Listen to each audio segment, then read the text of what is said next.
401k advisors doing differently because of COVID that's working and working well? Hi, I'm John Sullivan with 401k Specialist, and this is the first in a series of TAPO talks featuring top advisors within the industry and what they're doing right when it comes to successful retirement outcomes. Today, we're joined by Brian Hartstein, Director of Corporate Development with Bayntree Wealth Advisors, who also happens to be our top advisor by participant outcomes recipient for January. Brian, thanks for joining us. John, pleasure's all mine. I really appreciate you having me on. Thank you very much. Great. So what are you doing differently as a result of the pandemic that's really working for you, Brian? Well, I think like a lot of people, we've had a scramble where we always prided ourselves on tremendous communication with our 401k clients, whether it was in person or through other means. But we did a lot of face-to-face and a lot of larger meetings where we were on site. So when COVID hit, obviously, like everybody else, we had to pivot just a little bit. And what we found was because of the diversity of the workforces that we're dealing with, we started building a lot of customized education that was directed specifically towards the 401k clients themselves. So we always do one educational topic per month that we do either a video or some type of electronic medium where we can put it out to all of our 401k plans as our monthly education topic. But what we started then to do was get feedback from the different HR departments about topics of interest within specific companies. Some were some common overlap, some were very specific to a specific company or industry. And then we would build targeted video education that was built in a library just for that company that they could access at any particular time off our website under a secure area. So it didn't matter if they were contract employees, people working in the middle of the night. We wanted to be able to have on-demand education that was tailored specifically to them. And once we started doing that, we found it was very easy to track it. So we could then go back to the HR staffs with specific metric data about who was accessing the data or the different topics, how often they were on. We could dial it really deep, and it's just been wonderful, and all of our clients have really appreciated it. Yeah, I was wondering about utilization. I mean, were you getting that from the library? We were. It's, part I always kid, you can lead a horse to water, but you can't make them drink. So part of it is always engagement. We can sometimes develop the best of things, but we can't force people to engage. But what we found was delivering it, even varying times. One video we might do for 2 minutes, one we might do for 20. We vary times, we vary topics. And we found the more we tinkered with it, the better participation we would get, and people would stay on longer. It didn't matter how long the videos were. It just seemed to correlate with what we were doing. So I think that's always the biggest struggle for any 401k educator or advisor is how do you get people to engage when they're not reaching out to you to do that? And I think it's still a struggle, but we found that we were able to, double or triple our engagement levels, which was just incredible. Yeah, that was incredible. So what do you do better than any other firm or any other advisor, Brian? That's what a sets great you guys question. apart? Yeah, and there's phenomenal firms out there as well. I'm just one, I think, of a great group of advisors delivering high quality education and fiduciary and trustee services. But we are very, very good because I grew up in the third party administrative side of the business, but then for the last 15 plus years have been over on the investment platform side.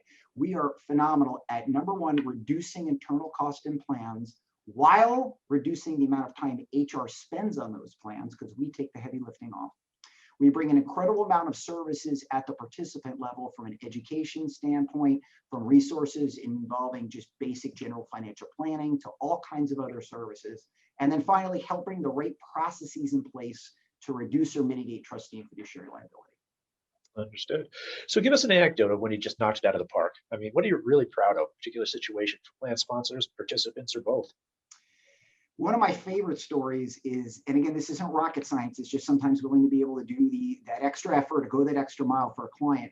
We were brought in to solve a problem where we had in the medical industry, it was a group that was, they were acquiring another group. They were physical therapy clinics. There was about 35 total within the Southwest. And one group was acquiring the other. One was a safe harbor plan. One wasn't a safe harbor plan. They were having all kinds of issues. And one of the biggest drivers to be able to make sure that everybody was happy with what was presented in the end was going to be able to have one-on-one communication with each of the clinics. And every advisor they brought in said, there is no way we're going to 30, 35 different clinics or doing that as part of our services. And we got brought in, we didn't know that. They just basically outlined what they needed done. And I said to them, if we can't go visit those 35 clinics, we don't want to work on the plan. And they sat back flabbergasted and said, why? I said, your plan won't be successful. And I don't want to be a part of a plan where we're working on it where we can't achieve certain participation rates, certain deferral rates, and Sure. that one-on-one crucial time is going to be the driver of everything. And so if we can't get out, at least have some face-to-face communication, I think we're set up to fail. And they said, no other group will do that. Would you do it? We did it, and we were incredibly successful. It took quite a bit of time. And I kidded them. I said, this will be a loss leader for several years for us. And they laughed. They said, why are you taking it on? And I said, because our relationships are ones where they're 5, 10, 20 years down the road.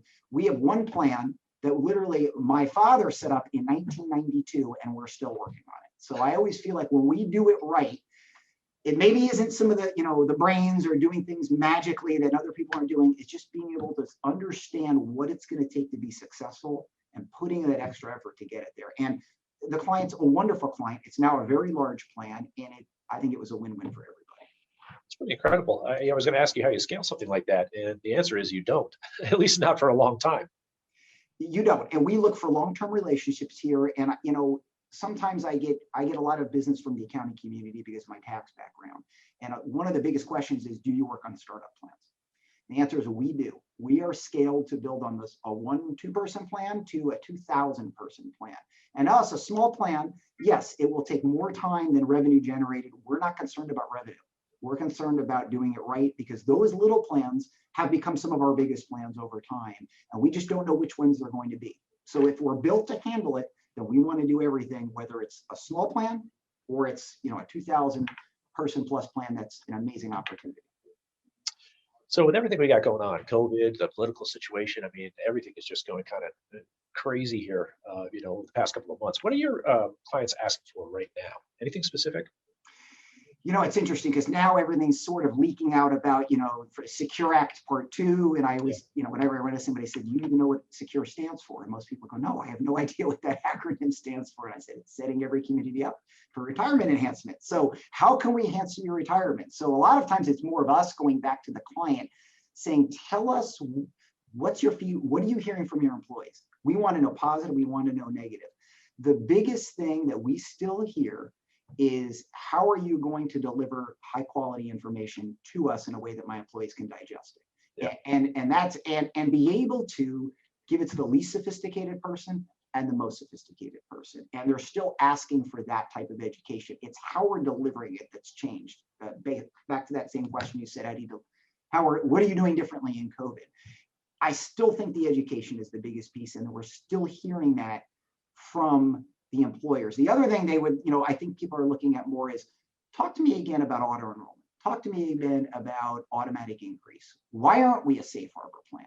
So plan design, I think, has come right back to the forefront, as opposed to just everything kind of on autopilot and it's working okay. Right. So we're getting education questions and plan design questions. That is great. That's exactly what we're looking for. Brian Hartstein, thank you so much for joining us. Do appreciate it. We'll talk again soon. John, thanks for your time. I love being here.